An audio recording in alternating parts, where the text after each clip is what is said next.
Assalamualaikum warahmatullahi wabarakatuh. Perkenalkan, nama saya Reni Setiawan dengan NIM 22410402088. Dan saya di sini akan menjawab soal pertanyaan untuk ujian tengah semester untuk mata kuliah sumber belajar PAI berbasis multimedia. Untuk sebelumnya saya akan menjelaskan terlebih dahulu apa itu sumber belajar. Jadi sumber belajar itu merupakan segala sesuatu yang bisa mendukung proses dan kegiatan dalam pembelajaran, baik itu dari sumber belajar dari buku atau mungkin video dan mungkin multimedia lainnya. Nah, dan saya juga akan menjelaskan urgensi untuk mempelajari sumber belajar PAI berbasis multimedia. Jadi urgensi tersebut yaitu kita sebagai calon guru mungkin bisa membantu kita untuk menyiapkan dalam proses sebelum mengajar, baik dari mencari sumber belajar tersebut mungkin dari buku atau multimedia. Nah, yang di sini itu kita membahas tentang multimedia. Jadi sebelum kita mengajar, pasti seorang guru memerlukan persiapan untuk mencari sumber belajarnya. Nah, sumber belajar itu juga berfungsi untuk mendukung kegiatan pembelajaran, baik dari dalam pengelolaan, pemanfaatan, dan penggunaan bagi peserta didik maupun pendidik juga. Jadi sudah disimpulkan bahwa sumber belajar itu sangat penting bagi calon guru.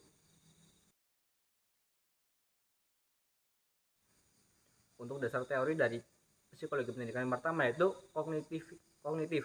Jadi kognitif itu merupakan teori belajar yang mengutamakan proses. Jadi kaitannya dengan sumber belajar itu kita sebagai peserta didik maupun pendidik itu kita bisa menikmati proses dalam mencari sumber belajar baik dari multimedia atau aplikasi yang lainnya. Jadi dari kaitan tersebut dalam mencari proses sumber belajar itu termasuk dalam bagian ranah kognitif. Untuk yang kedua yaitu behavioristik. Jadi teori ini itu yang mengutamakan hasil dari perilakunya, perubahan perilaku. Nah, jadi dari kita mencari sumber belajar tersebut, kita mungkin bisa menjadi lebih rajin dari yang mungkin mencari sumber belajar dari buku, kita malah mungkin bisa menambahkan inovatif dari perubahan sikap tersebut, kita maka mungkin bisa beralih lagi dari yang buku ke multimedia yang lebih banyak lagi. Nah, untuk yang ketiga yaitu humanistik. Jadi humanistik itu merupakan teori belajar yang terkait dengan individual.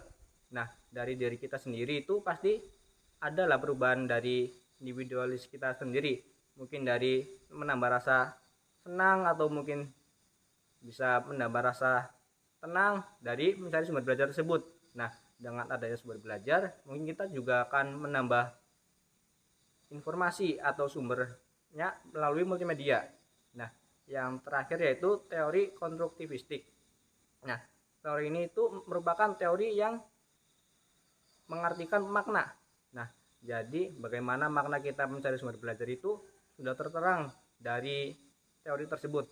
Nah, kita sebagai orang yang menggunakan sumber belajar itu mungkin bisa mengerti bagaimana makna dari sumber belajar tersebut yang memberikan pengaruh besar bagi kita untuk belajar. Mungkin dari peserta didik untuk mengajar maupun pendidik itu untuk belajar. Baik, di sini saya akan memberikan contoh aplikasi yang bisa untuk digunakan sebagai sumber belajar. Yang pertama yaitu Ruang Guru.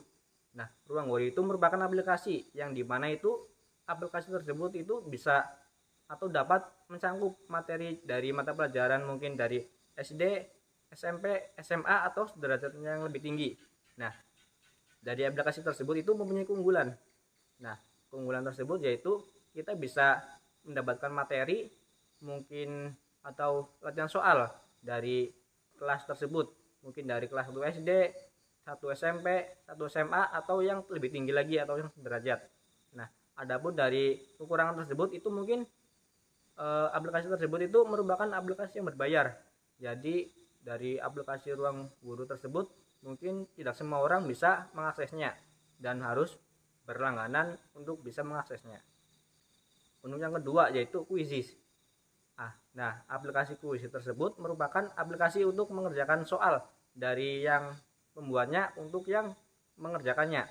Nah, Adapun keunggulan tersebut yaitu mungkin dari pendidik itu membuat soal dari pendidik tersebut untuk murid-murid tersebut. Nah, itu bisa untuk mengasah kemampuan kotak atau mungkin mengasah pengetahuan dari pendidik tersebut kepada peserta didik.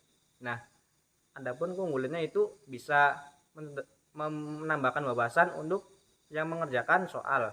Nah, juga aplikasi kuis tersebut juga memiliki kekurangan, yaitu diantaranya aplikasi tersebut juga membutuhkan koneksi internet dan kuota internet. Nah, jika koneksi internet itu malah mungkin lelet atau mungkin lambat, itu akan mengganggu proses dari pengerjaan soal kuis tersebut. Dan yang ketiga yaitu aplikasi Meet. Nah, aplikasi Meet itu merupakan aplikasi via komunikasi, via suara maupun via video.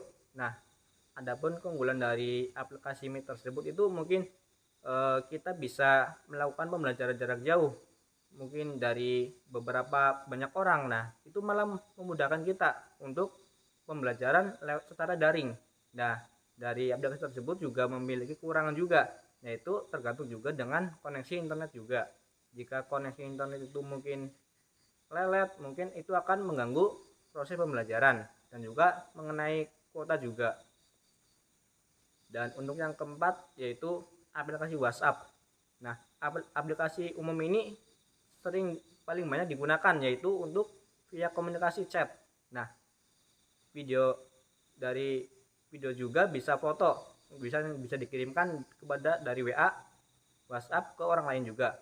Nah, adapun kelebihannya yaitu aplikasi WhatsApp tersebut itu bisa memberikan materi dari via chat, via foto maupun via video, dan mungkin bisa via dokumen.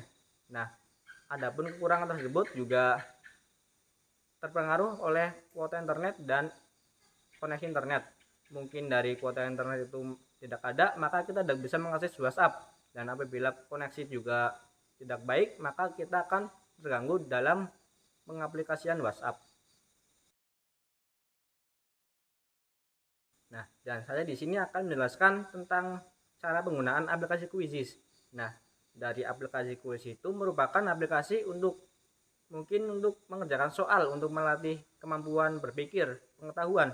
Nah, dari penggunaan tersebut, maka itu pendidik atau guru itu membuat soal terlebih dahulu, dan juga jangan lupa untuk membuat kunci jawabannya. Nah, dari sudah membuat mungkin soal beberapa atau 10 dan juga kunci jawaban juga 10. Nah, dari soal dan kunci jawaban tersebut itu mungkin harus dimasukkan dulu ke aplikasi Quizizz. Nah, setelah mungkin beberapa lama telah memasukkan ke aplikasi Quizizz, maka akan terbentuk ruangan untuk mengerjakan soal. Nah, dari ruangan tersebut itu pasti juga ada link atau tautan untuk mungkin para murid atau peserta didik untuk mengaksesnya. Nah, setelah selesai, maka mungkin guru itu akan membagikan tautan tersebut ke mungkin dari grup WhatsApp atau mungkin Classroom atau mungkin yang lainnya. Nah, setelah itu maka murid-murid diharuskan untuk mengerjakan soal tersebut. Nah, mungkin ada batasan waktu atau mungkin tidak, tergantung dari guru tersebut yang mengaturnya. Nah, mungkin setelah peserta didik mengerjakan soal, maka akan muncul nilai, dan itu juga bisa menjadi tolak ukur pengetahuan dari peserta didik tersebut. Nah, mungkin dari ada yang salah, dan itu sudah pasti ada kunci jawabannya. Nah, kunci jawaban tersebut itu bisa menjadi sumber untuk patokan menjadi lebih baik untuk peserta didik. Demikian jawaban saya mengenai soal ujian tengah semester mata kuliah sumber belajar PAI berbasis multimedia. Kurang lebihnya mohon maaf. Wabillahi taufiq wal hidayah. Wassalamualaikum warahmatullahi wabarakatuh.